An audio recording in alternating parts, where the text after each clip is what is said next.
Hi everyone, Daljit Peterson here from astrolab21.com, and in this video we're going to talk about the weekly forecast for October 26, 2020. This week begins on Monday with the Sun in Scorpio conjunct retrograde Mercury.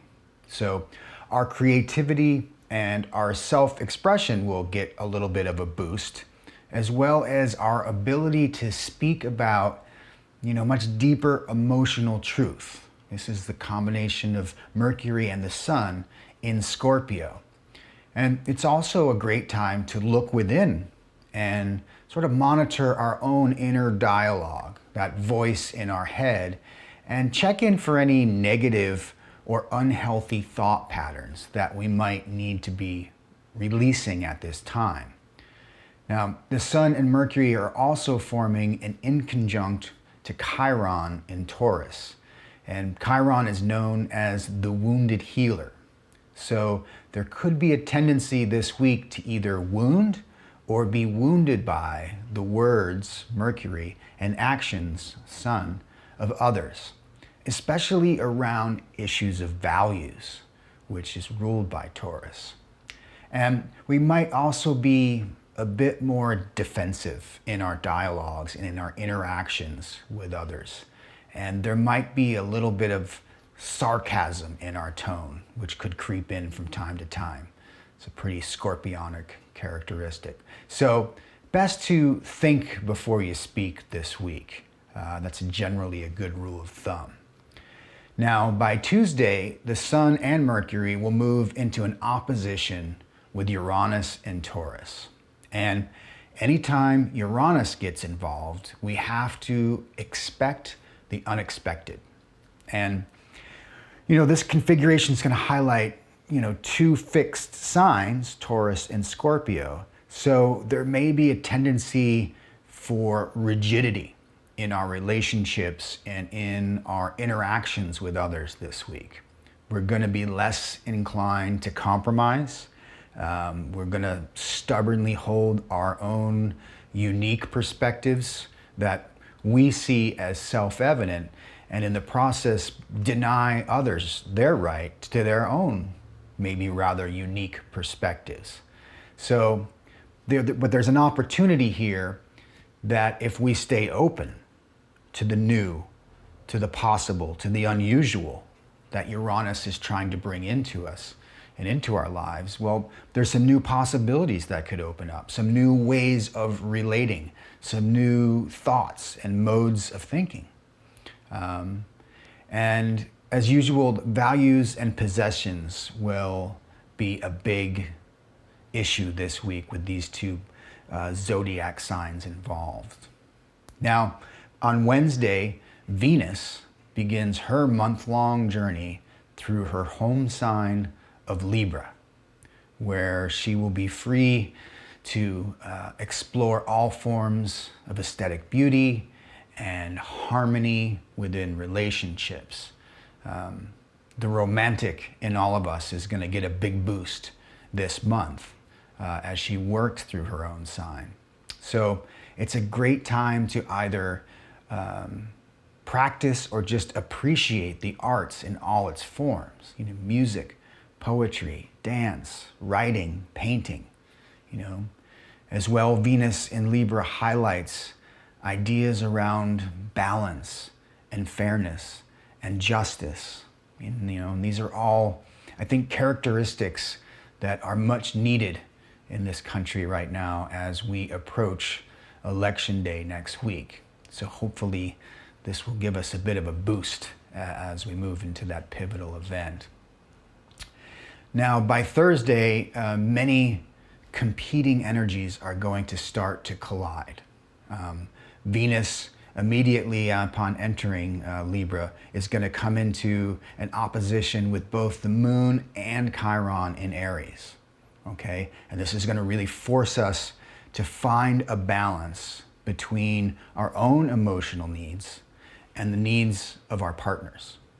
And some very old or deep emotional wounds that may have been festering for a while might be suddenly brought to the surface.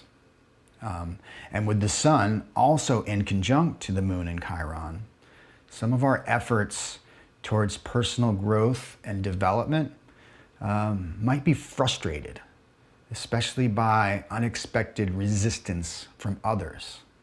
And you may feel like just there's no clear path through the situation. But just know that this is a rather short-lasting energy. So if you can just be patient with it and let it pass rather than try to force the issue, that might be your best tact this week. Now as well, we have Jupiter moving closer to its exact conjunction with Pluto, which is going to occur on 11/11 for those of us who are numerologically inclined. Now this is going to be the third conjunction of these two planets this year. And the first two conjunctions exactly coincided with the largest expansion, Jupiter, in the number of coronavirus cases, which is represented by Pluto. So it's no wonder that we're seeing another big surge in cases and hospitalizations and even deaths worldwide right now. But hopefully this is going to be the last wave, as Jupiter is going to continue to move past Pluto and then on into the sign of Aquarius by December, which will likely be a time for more optimism and opportunity presented by Jupiter around the subject of a future vaccine, which will be supported by Jupiter's time in innovative Aquarius. But unfortunately, before we get there, Jupiter has to navigate a kind of difficult inconjunct aspect with the North Node, which is in Gemini. And this is sort of our collective beacon for the future.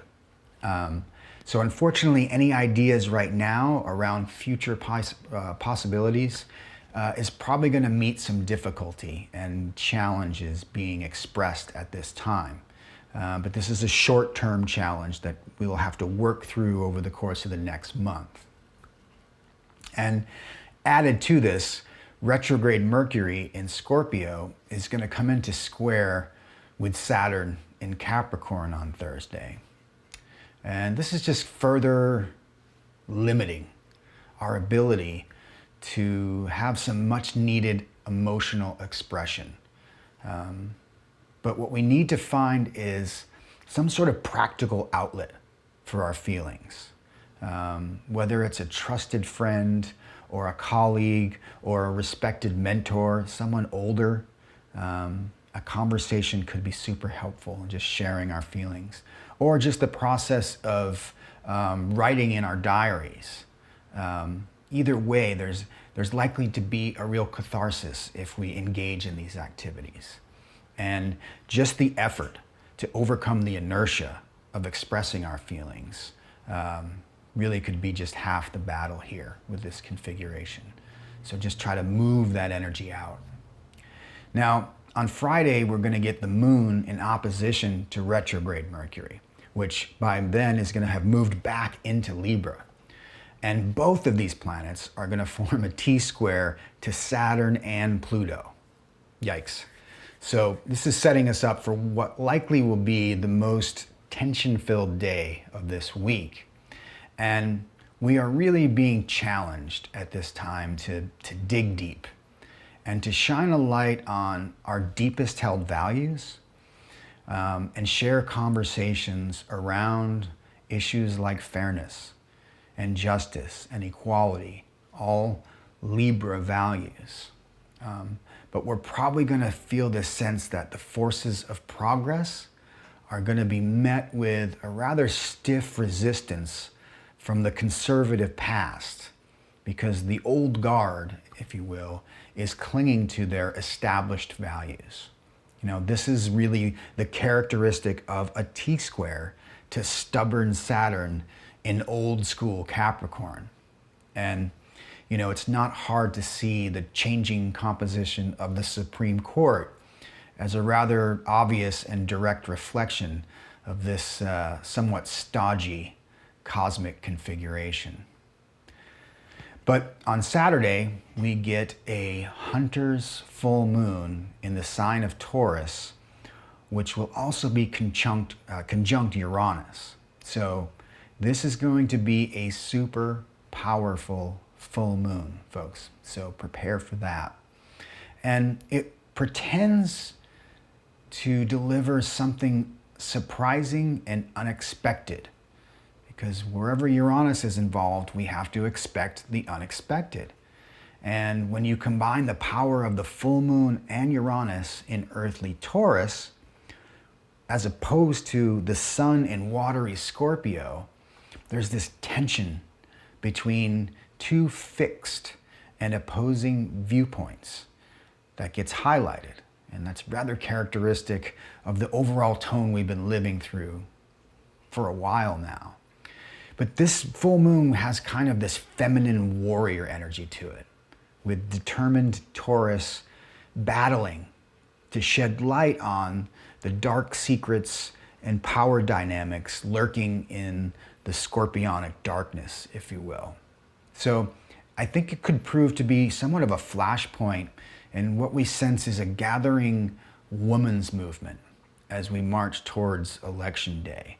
So if you are in tune with that feminine energy, you may feel a real sense of empowerment on this full moon.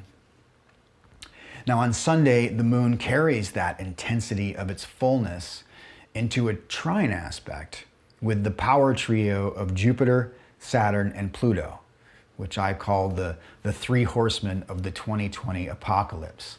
And at the culmination of this lunar cycle, and occurring really, just 2 days before the election, we're gonna feel a really strong pull towards practicality and sensibility. And whatever it was that was suddenly illuminated or surprisingly revealed during this week will now need to be grounded and put to good use. And, if nothing else, find some time on Sunday to just get outdoors, take off your shoes, and put your feet on the earth, okay? Really just feel her presence and ground in her energy, because we're likely gonna need that grounded energy and that stabilizing force to remain steadfast and patient in what will likely be some challenging weeks ahead. So that's the forecast for this week. I hope you find that helpful. I hope you have a great week, and we'll see you next time. Until then, thanks so much.